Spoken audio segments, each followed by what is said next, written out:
Good evening, dear student. This is Parmanand Tiwari, and welcome back again our YouTube channel Maths by Parmanand Tiwari. Student, this is not your any class, subject class. I am going to discuss about your syllabus in 2020 and 21 for the board examination. This is especially for 10th class mathematics subject, 10th class की mathematics subject के लिए बच्चों मैं discuss करने जा रहा हूँ. What is the revise syllabus of CBSE and what is the main changes, which topics you should have to learn, which topics you should have to leave, कौन सा टॉपिक पढ़ना है, कौन सा टॉपिक छोड़ना, उसके बारे में डिस्कस करेंगे. And how many types of question will be come in your examination and which exercise will be deleted from your exercise. I am going to discuss about for 2020 and 21 board examination students. Let's come on the topic. बच्चों, मैं आज discuss करने जा रहा हूं जो आपके CBSE board में चेंजेस हुए हैं ड्यू टू द कोविड-19, उसके बारे में डिस्कस करेंगे. मैथ सीबीएसई 10th के लिए, क्लास 10th के लिए. तो स्टार्ट करते हैं बच्चों. प्रीवियस ईयर में जो आपका प्रीवियस पैटर्न पे जो एग्जाम हुआ वो 80 मार्क्स का था, 20 मार्क का इंटरनल, 20 मार्क का इंटरनल असेसमेंट था जो एज इट इज अभी भी बना रहा है. बस उन्होंने जो यूनिट्स थी उनको 7 यूनिट्स में डिवाइड कर दिया.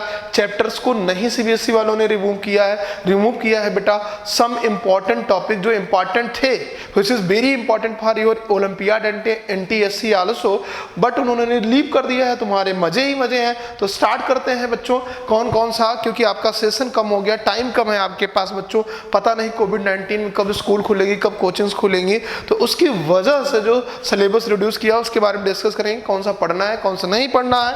बच्चों, लेट्स कॉपी पेन उठा लो और स्टार्ट हो जाते हैं.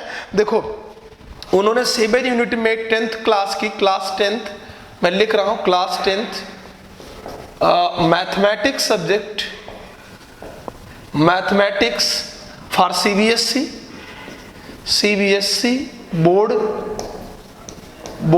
2020 एंड 21 किस सिलेबस पे हम बात करने जा रहे हैं बच्चों. प्यारे बच्चों, इसको ध्यान से सुनना और समझना. इन्होंने 7 यूनिट में 10th की मैथ्स को डिवाइड किया है. फर्स्ट यूनिट को बेटा नंबर सिस्टम में रखा हुआ है. नंबर सिस्टम, फर्स्ट यूनिट का नाम नंबर सिस्टम है, जो कि 6 मार्क्स का आएगा बोर्ड में, 6 मार्क्स का आएगा बच्चों. दूसरा यूनिट है आपका, this is the most important unit for the 10th board examination, that is algebra, which comes in 20 marks in the board examination, जो 20 marks का आएगा बच्चों. और तीसरा यूनिट है आपका कोऑर्डिनेट ज्योमेट्री. कोऑर्डिनेट से 9th में आप इंट्रोड्यूस भी हुए हैं. कोऑर्डिनेट ज्योमेट्री बच्चों वो 6 मार्क्स का आएगा. ठीक है. फोर्थ यूनिट इस ज्योमेट्री, फोर्थ यूनिट में उन्होंने ज्योमेट्री को रखा है और जिसको उन्होंने 15 मार्क्स का वेटेज दिया है. 15 मार्क्स का है बच्चों, 15 मार्क्स का ये भी है, 6 मार्क्स का ये है, हाँ, और ये 20 मार्क्स का है, ये 6 मार्क्स का है. बच्चों, मेरे हाथ में थोड़ा सा फ्रैक्चर हुआ तो लिखने में राइटिंग प्रॉब्लम होगी. और जो 5th यूनिट है आपका वो है ट्रिगोनोमेट्री. तो 5th यूनिट की बात करते हैं, देखते हैं बच्चों. ट्रिगोनोमेट्री है. ट्रिगोनोमेट्री का वेटेज उन्होंने 12 मार्क्स का किया हुआ है. हाँ, उसके बाद बच्चों एक चेंजेस उन्होंने किए जो 6 यूनिट है, मेंसुरेशन. मार्क्स तो अब भी वही है, थोड़ा सा मार्क्स इसका उन्होंने कम किया है, 10 मार्क्स का किया है. ठीक है. और लास्ट यूनिट जो है आपकी बच्चों 7th unit, statistics and probability. दिख रहा है क्या? शायद दिख रहा होगा, मुश्किल है यहां तक. हाँ, दिख रहा है. स्टैटिक्स एंड प्रोबेबिलिटी जो 11 मार्क्स का है बच्चों. टोटल मार्क्स अगर ऐड करेंगे तो ये टोटल मार्क्स 80 मार्क्स का होगा जो तुम्हारे बोर्ड में आने वाला है. तो चैप्टर्स तो उन्होंने as it is same maintain किए हुए हैं, उसमें कोई प्रॉब्लम नहीं. और 20 मार्क्स का इंटरनल असेसमेंट है जिसमें बेटा 5 मार्क्स का आपका मल्टीपल चॉइस टेस्ट पे डिपेंड करेगा, प्लस क्लास परफॉर्मेंस का 10 मार्क्स, 5 मार्क्स है आपका लैब प्रैक्टिकल और 5 मार्क्स है आपकी एक्टिविटी पे. तो ये 20 मार्क्स का इंटरनल है, 80 मार्क्स का आपका एक्सटर्नल है, जो तुम्हारे सामने मैंने रख दिया यूनिट वाइज। अब इसमें कौन से चैप्टर आएंगे और कौन से टॉपिक चैप्टर्स के रिमूव हुए हैं, कौन से नहीं है, तो चलते हैं बच्चों। ये एनसीईआरटी बेस्ड पूरा हम बताएंगे आपको, एनसीईआरटी में क्या पढ़ना है, क्या छोड़ना है, और रेफरेंस बुक आप आर.डी. शर्मा और आर.एस. अग्रवाल का यूज भी कर सकते हैं। तो पहले यूनिट में बच्चों हम स्टार्ट करेंगे। जो पहला यूनिट है आपका वो है नंबर सिस्टम। पहले नंबर सिस्टम में रियल नंबर था, आज भी रियल नंबर ही है, चैप्टर्स नहीं रिमूव हुए, बस उसमें एक टॉपिक आपका हटा हुआ है बेटा, जिसका नाम तुमने सुना था यूक्लिड डिवीजन लेमा। तो फर्स्ट यूनिट पे देखो रियल नंबर है आपका, रियल नंबर पहले भी पढ़ना था, अब भी पढ़ना है, जिसमें से टॉपिक रिमूव क्या हुआ है, डिलीटेड टॉपिक है बच्चों यूडीएल, यूक्लिड डिवीजन लेमा, जो अब आपको नहीं पढ़ना था। पहले it's playing an important role in your first unit, first unit में बहुत इंपॉर्टेंट रोल प्ले करता था, और ये अब नहीं पढ़ना है। इसका मतलब एनसीईआरटी पे जाएंगे बच्चों, एनसीईआरटी एक्सरसाइज पे जाएंगे तो 1.1 का केवल फर्स्ट क्वेश्चन पढ़ना है आपको और थर्ड क्वेश्चन पढ़ना है, बाकी के सब यूडीएल बेस्ड है, यूक्लिड डिवीजन लेमा बेस्ड है। कौन कौन से question, question number 2, question number 4 and question number 5, question number 5 exercise का, ये तीनों क्वेश्चन यूडीएल बेस्ड हैं, इन तीनों को नहीं पढ़ना है 1.1, ठीक।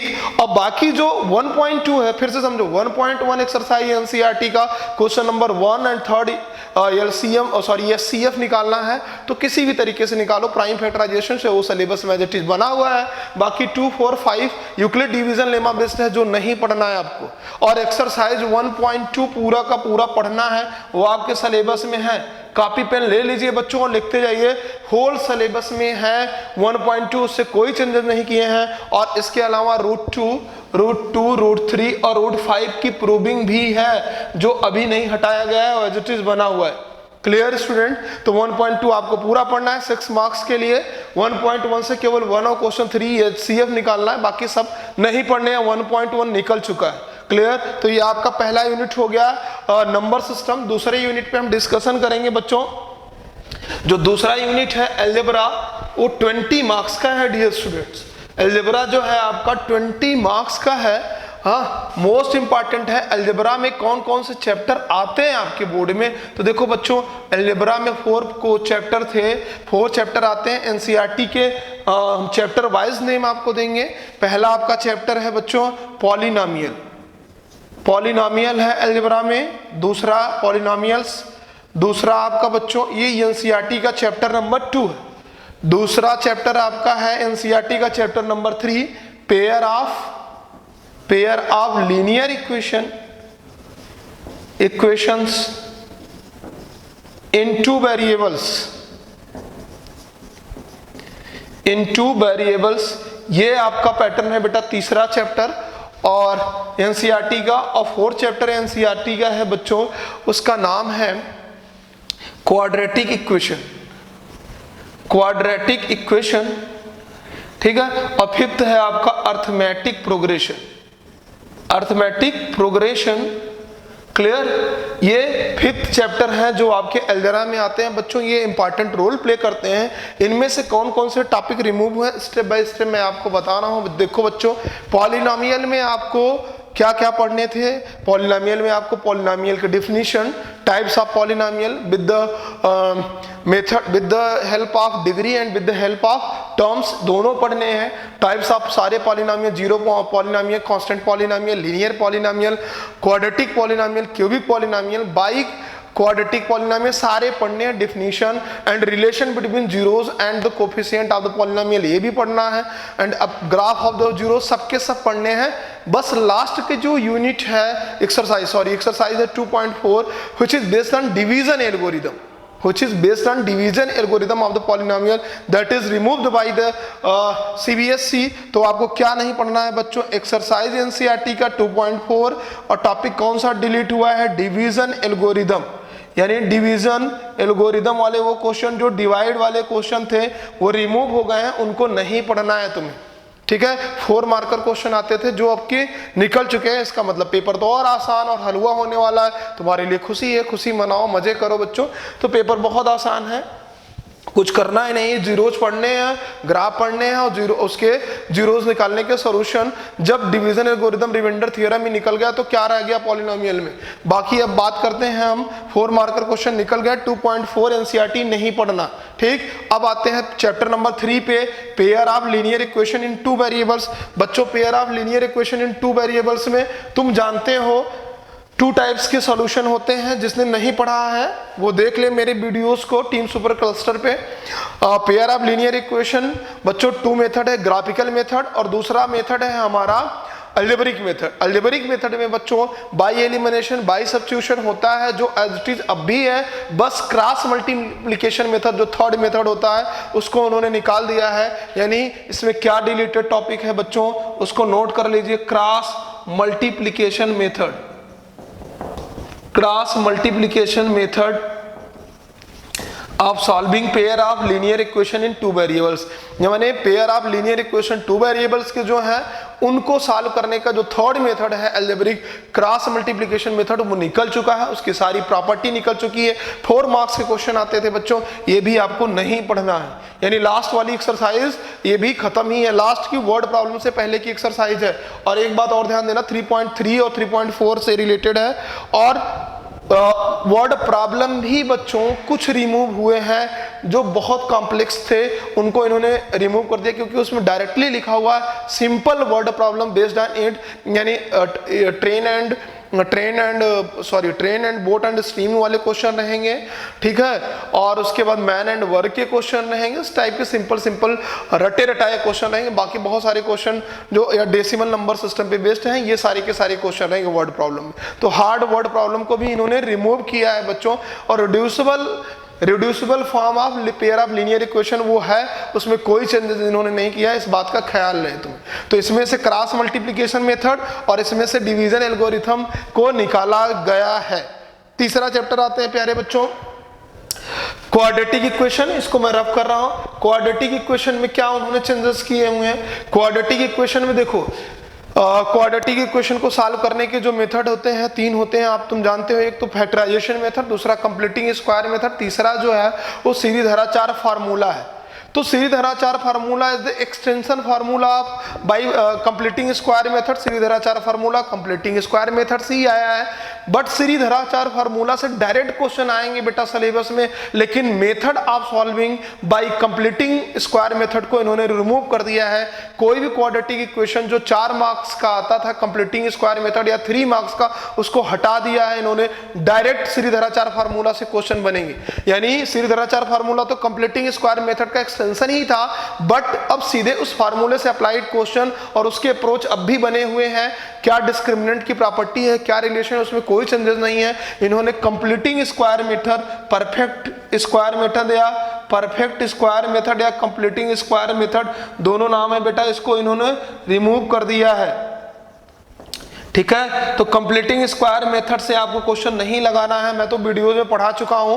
कंप्लीटिंग स्क्वायर मेथड से कोई मतलब नहीं है, सीधे सीधे आपको फैक्टराइजेशन और सीरीधराचार फार्मूले से क्वाड्रेटिक इक्वेशन सॉल्व करना। और एक बात और, क्वाड्रेटिक इक्वेशन के सारे वर्ड प्रॉब्लम रिमूव कर दिए गए हैं। यानी क्वाड्रेटिक वर्ड प्रॉब्लम नहीं है क्वाड्रेटिक इक्वेशन के। वर्ड प्रॉब्लम केवल पेयर ऑफ लीनियर इक्वेशन की मिलेंगे, क्वाड्रेटिक इक्वेशन के वर्ड प्रॉब्लम भी नहीं पढ़ने आपको, एक भी। क्लियर हो गया। एक भी क्वाड्रेटिक इक्वेशन यानी एक्सरसाइज 4 का जो लास्ट है ऑप्शनल नहीं पढ़ना, उसके पहले वाला भी चाहे स्टैंडर्ड हो चाहे बेसिक, दोनों को नहीं पढ़ना है बच्चों। चैप्टर 4 एनसीईआरटी का ऑप्शनल वर्ड प्रॉब्लम नहीं पढ़ना, उसके पहले वाला भी नहीं पढ़ना है, ठीक है। केवल फैक्टराइजेशन मेथड और सीरीधराचार फार्मूला, रिलेशन बिटवीन डिस्क्रिमिनेंट, यही पढ़ना है इस चैप्टर में। लास्ट चैप्टर में बच्चों अलजेब्रा के अर्थमेटिक प्रोग्रेशन में आते हैं। अर्थमेटिक प्रोग्रेशन जिसको आप एपी कहते हो, इसमें केवल 2 चीजें ही पढ़नी है, ठीक है। क्या पढ़नी है? nth टर्म निकालना, nth टर्म निकालना बच्चों, how to find the nth term of an AP, और सम ऑफ nth टर्म, ये 2 चीजें पढ़नी है और इस पे बेस्ड क्वेश्चन पढ़ने हैं बच्चों। तो इसमें से रिमूव क्या किया गया है? इसमें से रिमूव किया गया है केवल और केवल word problem based on arithmetic progression, यानी अर्थमेटिक प्रोग्रेशन एक्सरसाइज 5th है एनसीईआरटी के बच्चों और इंपॉर्टेंट चैप्टर है। इसमें से वर्ड प्रॉब्लम नहीं आएंगे, कॉम्प्लेक्स वर्ड प्रॉब्लम, यानी एक्सरसाइज 5.3 के कौन कौन से क्वेश्चन नहीं आएंगे, इस बात को समझो। एग्जाम्पल नंबर पहले तो 15 एनसीईआरटी निकाल दो, ये नहीं आने वाला, और 5.3 के क्वेश्चन नंबर 16, 17, 18, 19, 20 इन सबको नहीं पढ़ने हैं। 5.3 के 16 के पहले वाले क्वेश्चन आएंगे, ठीक।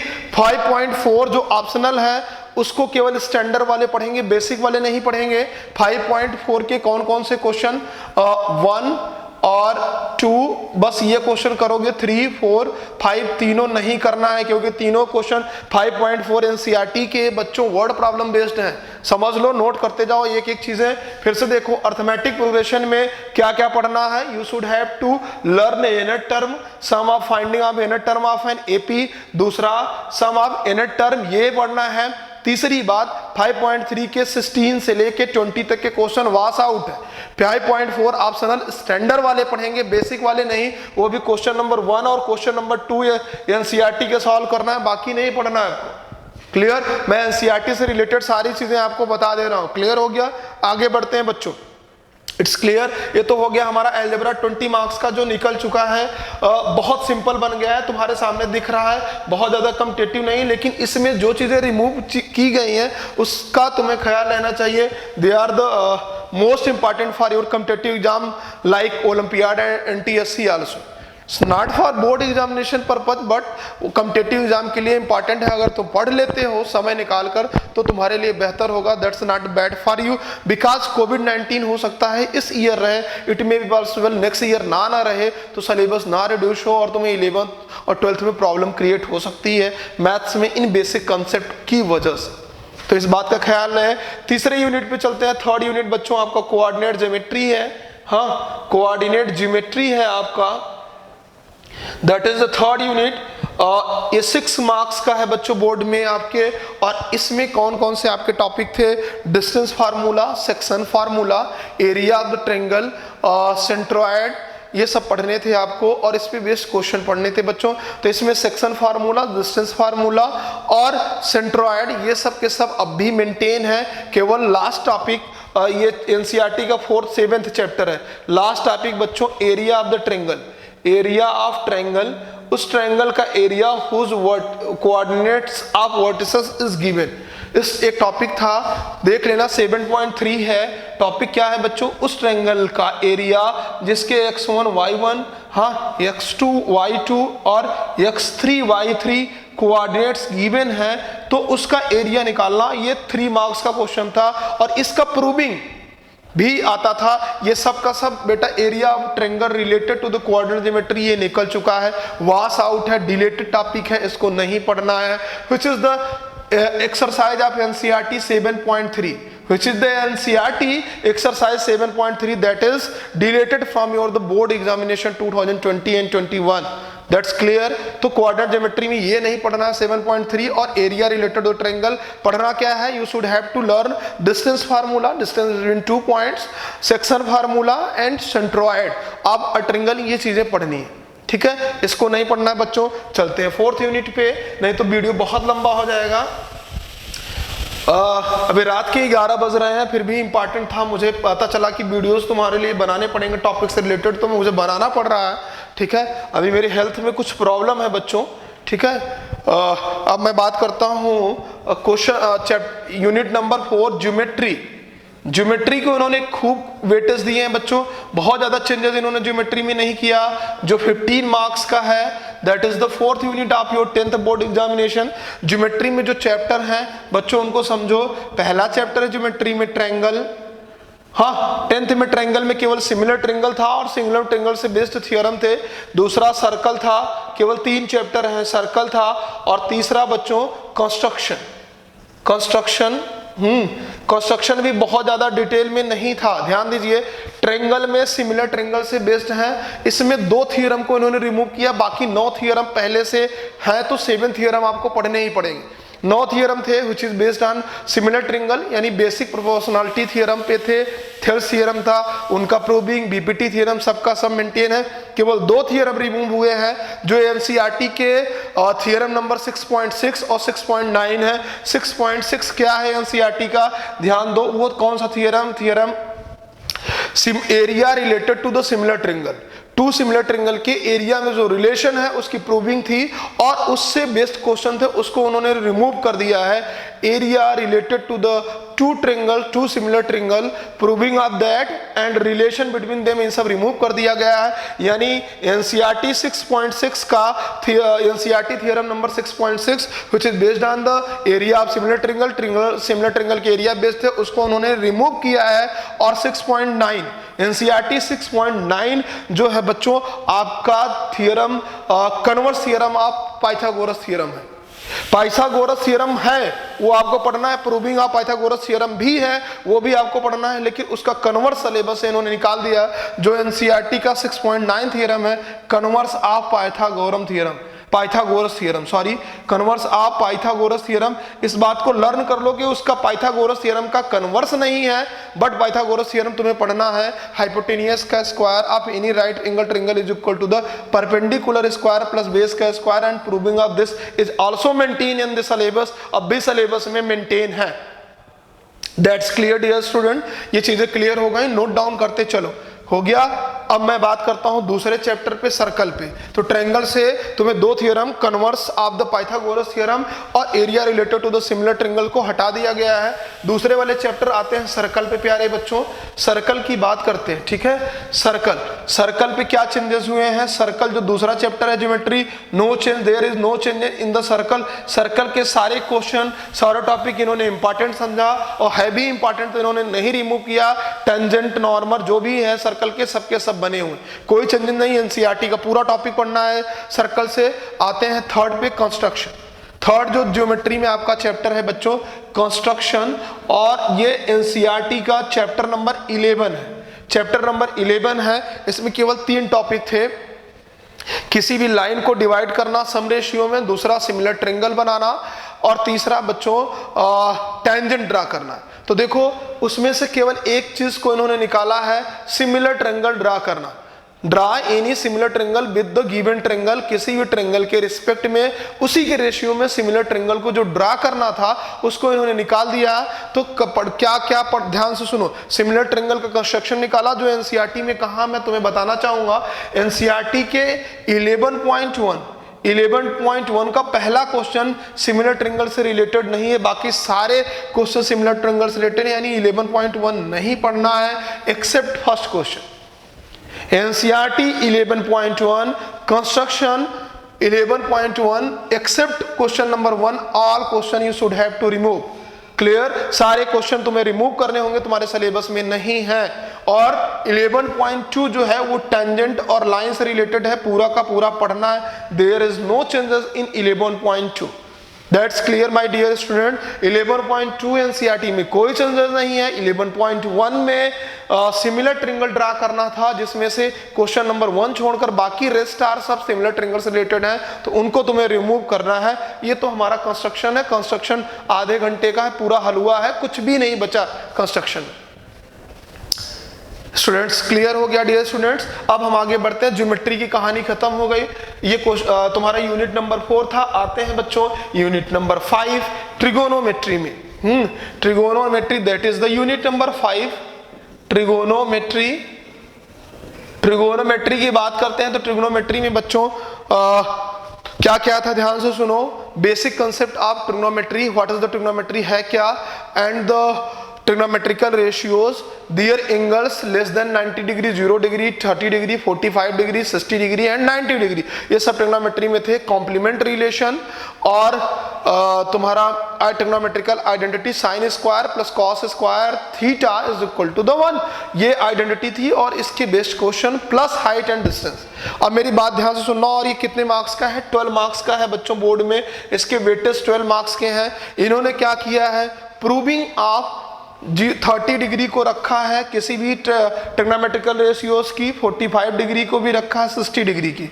इन सब की वैल्यू की प्रूविंग है बच्चों, बस 0 डिग्री और 90 डिग्री की प्रूविंग को उन्होंने निकाल दिया। कहा है कि 0 डिग्री और 90 डिग्री की प्रूविंग किसी भी ट्रिग्नोमेट्रिकल रेशियोज में नहीं पढ़ना। और ये चैप्टर नंबर 8 है एनसीईआरटी का, इस बात को ध्यान देना है। यानी 0 डिग्री 90 डिग्री प्रूविंग नहीं पढ़नी है, 30 डिग्री 45 डिग्री 60 डिग्री पढ़नी है, ठीक है। लेकिन वैल्यू 0 डिग्री 90 डिग्री का ये लर्न करना है बच्चों, ठीक है। उसके बाद दूसरा इन्होंने क्या रिमूव किया है, complementary relation of the trigonometrical ratios, that is complementary relation 90 minus theta वाले जो टॉपिक थे कि साइन 90 माइनस थीटा की वैल्यू क्या होगी। कॉम्प्लीमेंट्री रिलेशन क्या होते थे, two angles are called complement if their sum is 90 degree, यानी x प्लस वाई अगर थे तो ये 90 डिग्री के इक्वल था। अगर y की बात करें तो y is equal to 90 minus x, ये इसका कॉम्प्लीमेंट्री रिलेशन था। ये सारे टॉपिक रिमूव कर दिए गए हैं जो एनसीईआरटी के एक्सरसाइज 8.3 है। 8.3 आपको एनसीईआरटी नहीं पढ़ना है ट्रिग्नोमेट्री में, इस बात का ख्याल रहे। बाकी नेक्स्ट 8.4 पे बेटा ट्रिग्नोमेट्रिकल आइडेंटिटी है, तो trigonometrical identity sine square plus cos square theta is equal to 1, इसकी प्रूविंग पढ़नी है। और इसके जितने भी एप्लीकेशन 2 और आइडेंटिटी बनते हैं वो भी पढ़ने हैं। इसके बेस्ड क्वेश्चन का उन्होंने साफ साफ लिखा है, लेवल हार्ड नहीं होगा, सिंपल लेवल रहेगा। इसका मतलब एग्जाम्पल नंबर 16, एग्जाम्पल नंबर 17 और क्वेश्चन नंबर 4 8 पॉइंट के ये सब हार्ड लेवल हैं, ये सब नहीं आएंगे, ठीक है। बेसिक में तो बिल्कुल भी आइडेंटिटी से नहीं आएगा, स्टैंडर्ड में इट में भी आ सकते हैं तो लेवल से कम ही रहेंगे। बात समझ में आ रही बच्चों? तो ये हो गई ट्रिग्नोमेट्री की कहानी। अब ट्रिग्नोमेट्री में रह गया बेटा height and distance, which is most important your syllabus. तो हाइट एंड डिस्टेंस में जो चेंजेस पहले थे उसमें से जो टॉपिक था पहले जो करना था 30 डिग्री 60 डिग्री और 45 डिग्री से रिलेटेड तुम्हारा था हाइट एंड डिस्टेंस का। हाइट एंड डिस्टेंस में जो टॉपिक पहले थे 30 डिग्री पे बेस्ड क्वेश्चन, 45 डिग्री पे, 60 डिग्री पे, बस।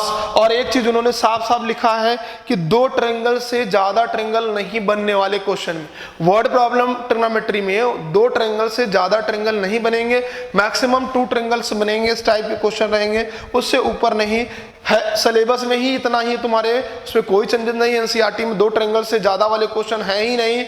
मान लो और रेफरेंस बुक में अगर तुमने पढ़ा है तो उसको दिमाग से निकाल दो, वो डिलीटेड है, ठीक है। और एनसीईआरटी से अगर उठाओगे तो एनसीईआरटी से कुछ भी हाइट एंड डिस्टेंस में नहीं डिलीटेड है, note down, clear. Reference book से 3rd ट्रायंगल वाले क्वेश्चन रिमूव्ड हैं जिसमें 3 ट्रायंगल बनते हैं।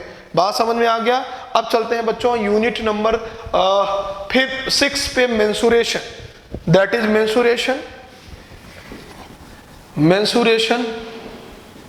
मेंसुरेशन बच्चों आपका 10 मार्क्स का है। इसमें 2 चैप्टर है, area related to the circle, ध्यान देना, area related to the circle. और दूसरा चैप्टर है बच्चों surface area and volume, surface area and volume.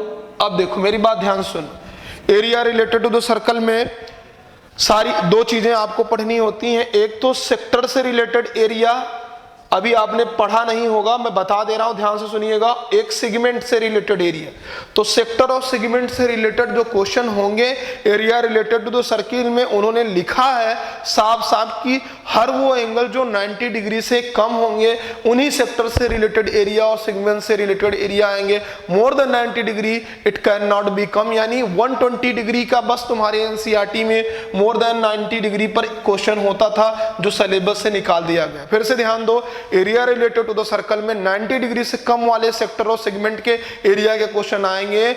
More than 120 degree it can not be come, it is removed and wash out from your the syllabus. बच्चों ये निकाला जा चुका है, क्लियर हो गया।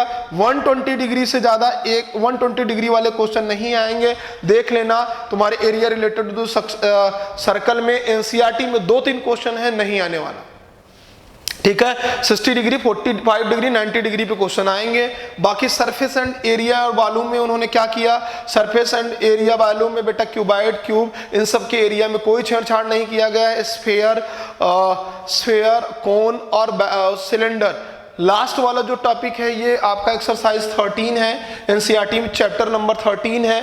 13 का लास्ट वाली एक्सरसाइज बच्चों 13.4 frustum, area related to the frustum, ये फ्रस्टम जो है सिलेबस से निकाल दिया गया है। फ्रस्टम का शेप मैं आपको दिखा देता हूं।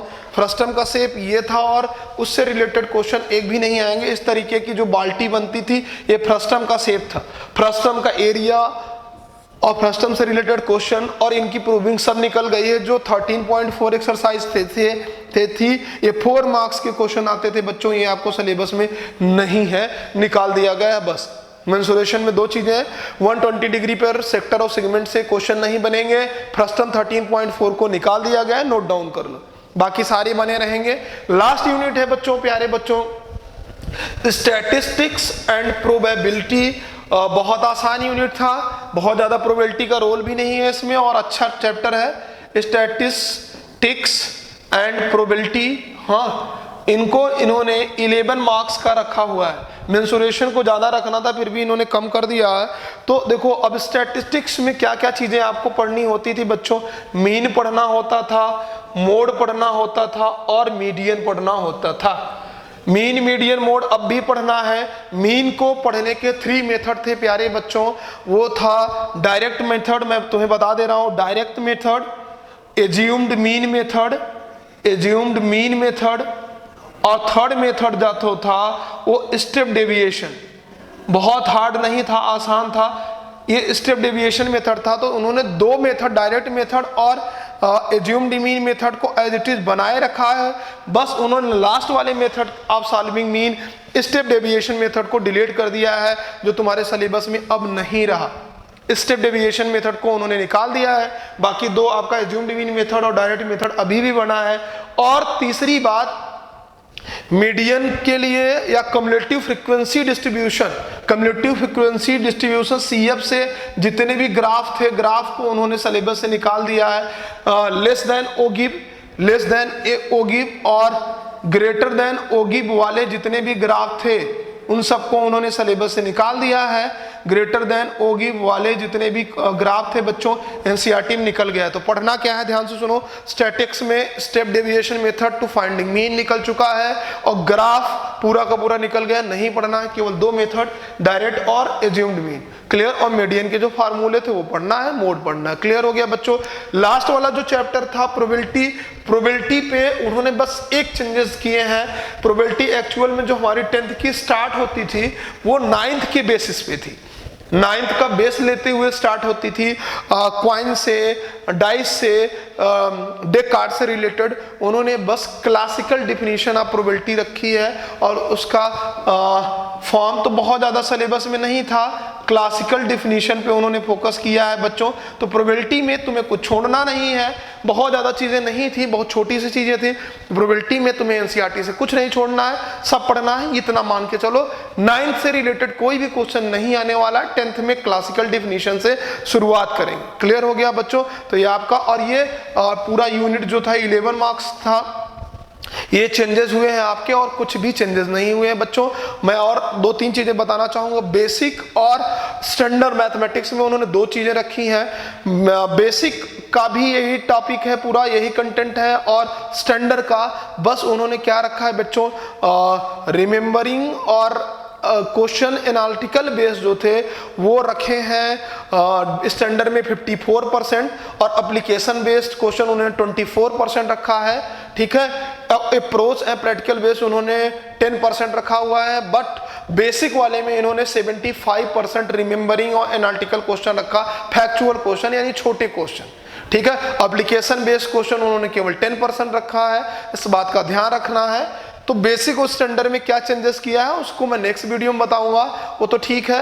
आज वाले वीडियो का मोटिव यही था हमारा, बताना कि बच्चों आपको कौन सा टॉपिक पढ़ना है 10th बोर्ड के लिए, कौन सा नहीं। आई होप सबको समझ में आया होगा। मैंने एक एक चैप्टर, एक एक टॉपिक को बच्चों क्लियर कराया।